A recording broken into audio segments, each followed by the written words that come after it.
buenas noches y gracias por estar ahí. Estamos en La Mira, estamos en BTV, estamos en el penúltimo programa del año de La Mira y tenemos como primer invitado de la noche al economista Gabriel O'Donnell. Muchísimas gracias por estar, Gabriel. Muchas gracias, Gabriel, por la invitación. Muchas gracias. Estamos con Fede Comesaña. Fede. ¿Cómo estás, Gabriel? Muy bien, más adelante vamos a tener la presencia del doctor Homero Bañulo hablando del Fondo Nacional de Recursos y los medicamentos de alto costo. Gabriel, ¿cuáles son las perspectivas? ¿Qué momento estamos viviendo económicamente?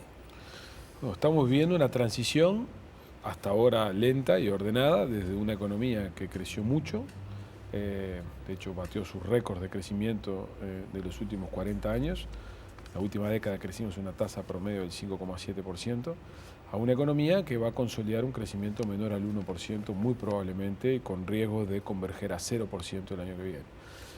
Eso es una buena y una mala noticia. La buena noticia es que a pesar de que la región va a tener contracciones importantes este año e incluso el año que viene, sobre todo Brasil, Uruguay viene mostrando cierta solidez como para resistir el embate de la región que nos induce a un crecimiento mucho menor. La mala noticia es que comparado con los años en los que venimos, vamos a crecer mucho menos. Entonces estamos en un momento particular porque esa transición es una transición que tiene lugar en toda la región.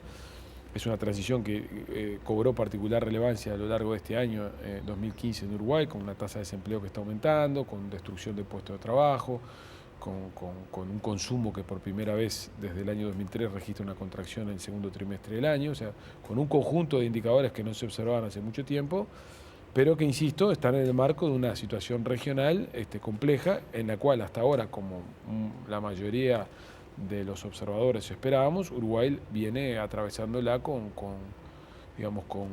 cierta resistencia y por algunas cosas que estaban bien ejecutadas y se habían preparado adecuadamente para enfrentar este momento. Eso te iba a decir, en este escenario, ¿el gobierno está haciendo lo que tiene que hacer? Bueno, esta es una muy buena pregunta. El gobierno, las autoridades de gobierno de los últimos dos gobiernos prepararon un caso que era este caso, o sea, prepararon un conjunto de seguros para enfrentar una situación adversa del estilo de la que estamos empezando a vivir. Esto es, mejoraron el perfil de la deuda pública en todos los indicadores que uno pueda mirar, mantuvieron una preocupación por mantener reservas internacionales altas y mantener liquidez del sector público no financiero, se preocuparon porque la regulación bancaria fuera lo suficientemente sólida como para que el sector financiero o el sector bancario no se convirtiera en una ventana de ingreso de problemas. O sea que Uruguay preparó este caso y por lo tanto uno podría decir estamos haciendo uso de ese seguro que se construyó precisamente para eso y en ese sentido se están haciendo las cosas adecuadamente. El comentario que tenemos varios analistas es que, bueno, la situación se ha ido deteriorando de manera notoria, sobre todo a lo largo de este 2015. Creemos que el 2016 va a ser un año muy complejo en la región, porque hay una situación económica en Brasil muy compleja de resolver, con una crisis política muy importante, y una situación compleja en Argentina, de resolución fácil desde el punto de vista técnico. Es muy claro lo que hay que hacer, pero es muy difícil de implementar políticamente por los costos sociales que ello puede traer aparejado en el periodos cortos y por un gobierno que no tiene una fortaleza política excepcional. Por lo tanto, tenemos un 2016 muy difícil y eso supone que hay que, en nuestra opinión, ir preparándose para tener una gestión corriente, o sea, una gestión de lo cotidiano, algo más precavida y algo más cuidadosa de lo que hemos exhibido hasta ahora. Es verdad que tenemos un seguro y que nos permite esperar, es verdad que podemos esperar que los acontecimientos se consoliden y tengamos más claridad para ver, pero es verdad que hay que irse preparando para hacer algunas alteraciones. Ya te dejo, Fede, me dejas una más. ¿En qué no ha sido precavido el gobierno? ¿En qué no está siendo precavido? Bien.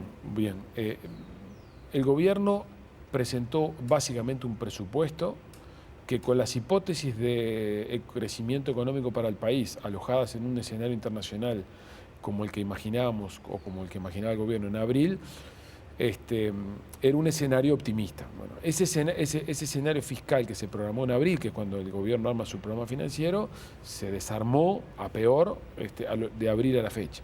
Por lo tanto, hoy estamos aprobando un presupuesto, el Parlamento está aprobando un presupuesto que en nuestra opinión no es el presupuesto adecuado para atravesar los años que vienen. Primero porque ya era un presupuesto optimista con las hipótesis de crecimiento del 2010 pensadas en abril. Pero con lo que ha ocurrido en la región en los últimos meses, se trata de un presupuesto que puede llegarnos a dar alguna dificultad, no en el 2016, pero de cara al 2017. Entonces no es tanto que el gobierno no esté siendo precavido, sino que seguramente la situación política al interior de la fuerza política y los acuerdos que hay trazados al interior de la fuerza política están impidiendo, o alguien valoró que era imposible alcanzar acuerdos de un presupuesto más restrictivo de cara al quinquenio, y por lo tanto se decidió comprar una suerte de no más conflictividad social y política en este año, a cambio de esperar que la situación externa mejorara un poco en 2016. Eso es riesgoso, pero es verdad que tienen tiempo para, en todo caso, introducir innovaciones en 2016. Sí. Hay en particular dos instrumentos que al gobierno le cuesta mucho introducir en su caja de herramientas de este ajuste, digamos, gradual al que estamos asistiendo. Uno de ellos es el ajuste tributario, digamos, y otro el ajuste del salario real. ¿Es posible que en el mediano plazo el gobierno tenga que apelar a alguno de estos instrumentos? Bueno, en mi opinión, si el escenario regional se consolida como un escenario muy negativo en el año 2016, sobre todo en el primer semestre, algo que es probable hoy, yo diría que bastante probable, Uruguay va a tener que tener una discusión de rendición de cuentas el año que viene, a partir de junio, donde las innovaciones tributarias van a ser parte del debate. No sé cuáles innovaciones tributarias, pero yo creo que ese debate que este año se pudo soslayar, producto de tener una situación fiscal relativamente controlada, producto de los stocks bien construidos, insisto, buenas reservas, deuda pública bien administrada y digamos, vulnerabilidad del sistema de las finanzas públicas más o menos bajo control, permitieron transitar este año sin una discusión a fondo sobre eso. Yo creo que en 2016, si el escenario se consolida como adverso en el primer semestre del año, como yo creo que va a ocurrir, esa es una discusión que no vamos a poder soslayar. La discusión de los salarios es distinta porque el gobierno tiene una iniciativa puesta sobre la mesa en las pautas salariales que ya permite entrever una mayor flexibilidad digamos, en materia salarial para los acuerdos que pretende estar firmando. Es verdad que de las intenciones del gobierno plasmadas en las pautas a los cierres de los acuerdos hay un trecho.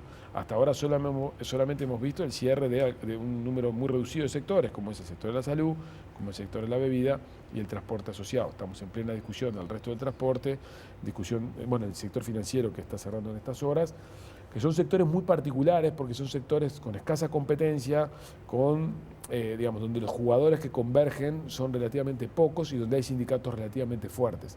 ¿Ese tipo de acuerdos se parecen o no se parecen a la ronda de acuerdos salariales que se vienen ahora a partir de enero? No lo sé, pero hasta ahora lo que el gobierno ha mostrado, por lo menos en sus intenciones de poner sobre la mesa, es una cierta precaución en lo salarial, asumiendo de que no se está promoviendo una reducción del salario real, pero asumiendo de que no se pueden permitir crecimientos del salario como los que se tuvieron en los últimos años a raíz de que la situación económica se vuelve más adversa y básicamente porque la tasa de desempleo está creciendo rápidamente hacia niveles superiores al 8% de la población económicamente activa. El gobierno mantuvo reuniones con la cúpula sindical y una cosa que le transmitió es, si tiran mucho de la piola, corremos riesgo de que se pierdan los logros que se habían alcanzado en los últimos 10 años.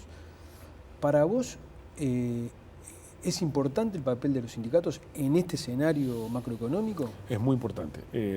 La negociación, la restauración de los consejos de salarios, el restablecimiento o el establecimiento de un marco de negociación colectiva y el rol que hoy juegan la negociación tripartita en materia salarial es muy relevante en la política económica de Uruguay.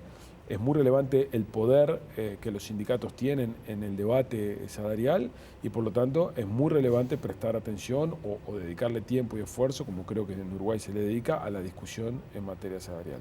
¿Por qué? Porque al final del día, si bien no tenemos rigidez cambiaria, a diferencia de lo que pasaba en los años finales de los años 90, principios del siglo XXI, donde había rigidez cambiaria, o sea, había un compromiso sobre el tipo de cambio y por lo tanto el gobierno tenía dificultades para modificar su política cambiaria, eso hoy no lo tenemos y el tipo de cambio se puede deslizar. Estamos atrapados en una situación particular, que es la siguiente. El tipo de cambio debería deslizarse más de lo que se ha deslizado para poder perseguir a nuestros competidores, básicamente Brasil y Australia, Nueva Zelanda, y para poder recortar distancias en algunos mercados destino, como es Estados Unidos y la Unión Europea. Sin embargo, no lo podemos hacer porque la inflación está alojada en 10, o casi en el nivel de 10, dado que en Uruguay el paso de devaluación a inflación es muy sensible, porque es una economía abierta, dolarizada. Entonces, como la inflación está cercana al 10, no podemos depreciar más rápido la moneda para tratar de recortar distancia con nuestros competidores o acercarnos a los precios relativos de nuestros socios. Ahora, ¿qué es lo que lleva al gobierno a tener un compromiso tan firme con la inflación en 10, dado que el rango meta es de 3 a 7 y que no lo ha estado cumpliendo por un periodo muy largo? Es que la mayoría de los acuerdos que todavía están vigentes y algunos de los que se insinúan firmar tienen una cláusula en el 10% que dispara mecanismos de corrección que podrían acelerar o perpetuar la inflación. Entonces, si bien no tenemos rigidez cambiaria, tenemos una rigidez salarial implícita en los contratos, en los arreglos salariales, que terminan haciendo que tengamos rigidez cambiaria. Entonces, yo diría que la dificultad, el nudo más importante que hay que desatar es este nudo en el cual, si bien no tenemos rigidez cambiaria, tenemos que lograr una flexibilidad salarial suficiente para atravesar estas circunstancias que vienen, porque en ausencia de lograr desatar ese nudo, el precio que la economía o la sociedad va a pagar en términos de empleo va a ser mayor. Yo creo que eso los sindicatos y los sindicalistas los tienen tanto o más claro que nadie, porque son ellos. O sea, el objetivo de un sindicalista es maximizar la masa salarial, es la mayor cantidad de trabajadores posible con el mejor salario posible. Cuando el desempleo empieza a aumentar, rápidamente el sindicalista vira su discurso a preservar la fuente de trabajo antes de presionar por el salario. Lo que pasa es que hasta ahora la economía recién está empezando a internalizar un aumento de la tasa de desempleo y la mayoría de los sectores que negociaron salarios en estas fechas prácticamente no tienen temas de empleo, porque en el sector salud ese tema no está, en el sector financiero ese tema no está, en el sector de la bebida ese tema no está. Es en los sectores que van a negociar a partir de enero, donde hay más competencia, donde hay más flexibilidad laboral, donde está como el sector digamos, de los medios de comunicación, donde está el sector comercio, donde está el sector metalúrgico. Ahí es donde vamos a empezar a ver cómo operan los sindicatos en un contexto de más restricción. Eso es lo que viene a partir de enero. Y esa es una de las razones, quiero ser cuidadoso con esto, por las cuales el gobierno puede haber decidido lo siguiente. Bueno, estamos en un escenario 2015 complejo políticamente. Es verdad que la economía internacional se está complejizando mucho. No logramos pasar un presupuesto, presentar un presupuesto más restrictivo porque la situación política de la fuerza política no lo permite. Entonces, dado que el presupuesto que vamos a lograr pasar es que podría ser peor, pero debería ser mejor, pero podría haber sido peor, esa es la realidad. Sí. Lo mejor que podemos hacer de acá a fin de año, y yo creo que fue lo que razonaron en estos últimos 2-3 meses, es no innovar.